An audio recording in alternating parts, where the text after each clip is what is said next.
एक बार की बात है, एक गांव में एक विधवा औरत अपनी दो बेटियों स्नो वाइट और रोज रेड के साथ में रहती थी। स्नो वाइट बहुत ही शांत और शर्मीले स्वभाव की थी, वहीं रोज रेड बहुत ही नटखट और शरारती थी। दोनों बेटियां अपनी माँ की मदद करती थी।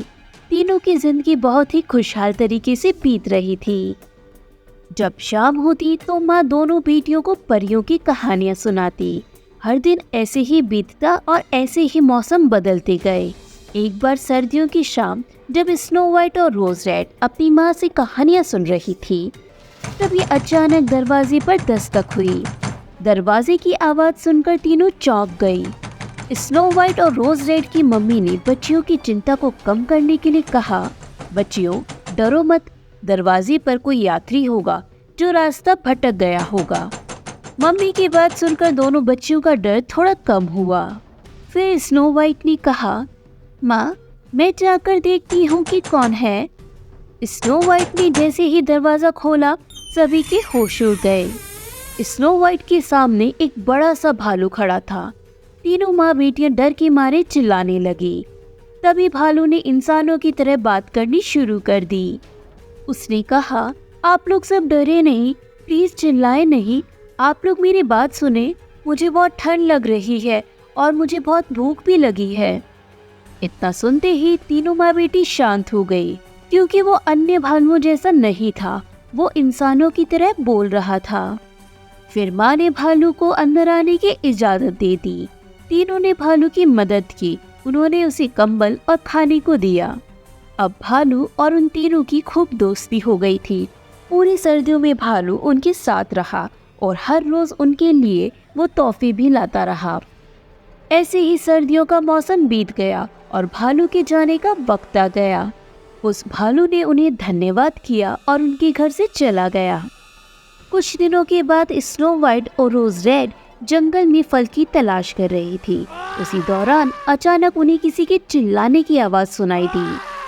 फिर वो आगे गई तो उन्होंने देखा एक छोटे कद वाले व्यक्ति की लंबी दाढ़ी एक पेड़ के नीचे दब गई थी। वो व्यक्ति चिल्लाए जा रहा था। उसने दोनों को मदद के लिए पुकारा। तब स्नो वाइट और रोज रेड ने उसकी फंसी हुई दाढ़ी को निकालने की बहुत कोशिश की, लेकिन कुछ भी न हो सका। तभी रोज रेड को एक तरकीब सूझी। रोज रेड ने अपने पास से एक कैंची निकाली। वो आदमी कैंची देखकर घबरा गया। उसने रोज रेड को कहा, रुक जाओ, तुम क्या कर रही हो, मेरी दाढ़ी मत काटो। लेकिन तब तक बहुत देर हो गई थी। रोज रेड ने उसकी दाढ़ी काट दी थी।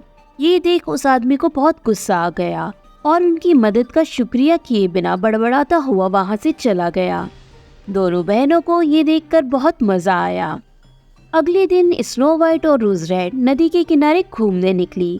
घूमते घूमते अचानक फिर उस छोटे व्यक्ति की आवाज सुनाई दी।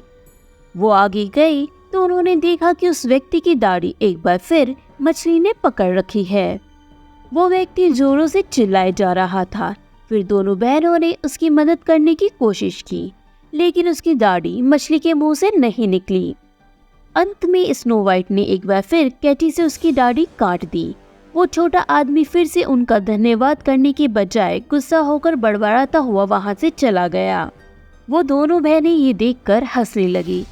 तभी उनकी नजर सामने पत्थर के पास पड़े एक बेहोश व्यक्ति पर गई। वो उनके सामने गई तो देखा उसके सिर पर चोट लगी थी। तभी उस व्यक्ति को होश आ गया। लड़कियों ने उससे पूछा, तुम कौन हो? तब उसने कहा, मैं एक राजकुमार हूँ और मेरा नाम एडम है। उसने आगे कहा, मैं अपने भाई जोसेफ को ढूंढ रहा हूँ। मेरा भाई जेवरों का बैग लेकर जंगल में घूमने निकला था, लेकिन सर्दियों से ही वो गायब है। अभी मैंने वैसे ही बैग के साथ में एक व्यक्ति को देखा था, पर जैसे ही मैं कुछ कर पाता उसने मुझ पर जादू कर दिया और बेहोश कर दिया। स्नो वाइट और रोज रेड ने राजकुमार को अपना परिचय देकर उसकी मदद करने का फैसला किया। तभी जंगल की तरफ से उन्होंने एक जानवर और एक आदमी की आवाज सुनी। वो लोग उस आवाज के पीछे भागे तो उन्होंने देखा कि वही छोटा व्यक्ति था जिसकी मदद स्नो वाइट और रोज रेड ने की थी। दोनों बहनों ने कहा, ये तो हमारा दोस्त भालू है और उसके साथ तो वही छोटा व्यक्ति है जिसकी बार बार दाढ़ी फंस जा रही थी। राजकुमार ने उन्हें देखकर कहा, ये तो वही व्यक्ति है जिसने मेरे भाई का बैग लिया था और मुझे बेहोश किया था। राजकुमार ने लड़कियों को रुकने को कहा और खुद तलवार लेकर आगे बढ़ा। वो छोटा व्यक्ति चिल्ला रहा था और भालू को कह रहा था कि यह बैग तुम खा लो। वो भालू गुस्से में था और उसे कह रहा था कि देखो तुम्हारे जादू ने क्या कर दिया। इतने में राजकुमार ने बोला, ये आदमी मेरा है और मैं इसे सजा दूंगा। इतने में वो व्यक्ति पेड़ से नीचे कूदा और अपने कद से बहुत लंबा रूप ले लिया। उसने राजकुमार के हाथों से तलवार फेंक दी। वो व्यक्ति राजकुमार को मारने के लिए उनकी तरफ बढ़ा। इतने में स्नो वाइट ने तलवार उठाकर राजकुमार एडम की तरफ फेंक दी। भालू ने चिल्लाकर बोला, उसकी दाढ़ी काटो, उसकी सारी शक्तियां उसकी दाढ़ी में ही हैं। ये सुनते ही राजकुमार ने उसकी दाढ़ी की तरफ निशाना लगाकर तलवार को फेंका, जिससे उसकी दाढ़ी कट गई और वो फिर से छोटा हो गया।